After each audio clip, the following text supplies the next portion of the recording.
बाबा नायक।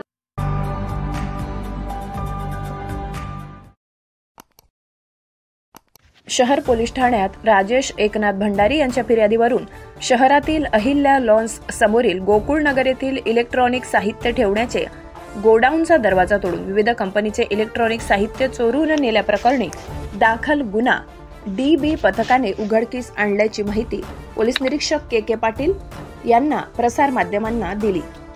संशयित दीपक उर्फ भोल्या दंगल भील राहणार आमोदा, सूरज अर्जुन भील राहणार रामसिंग नगर आणि संदीप दीपक भील राहणार आमोदा यांना अटक करून त्यांच्या ताब्यातून विविध ठिकाणाहून 2,45,000 रुपये किमतीचे 8 AC, 30,000 रुपये किमतीचे एक डीप फ्रीज, 30,000 रुपये किमतीचे 3 कूलर आणि LG कंपनीचे एक फ्रीज जप्त केले। सदर गुन्ह्याचा तपास PSI हेमंत खैरनार करीत आहेत। बाबा नायक।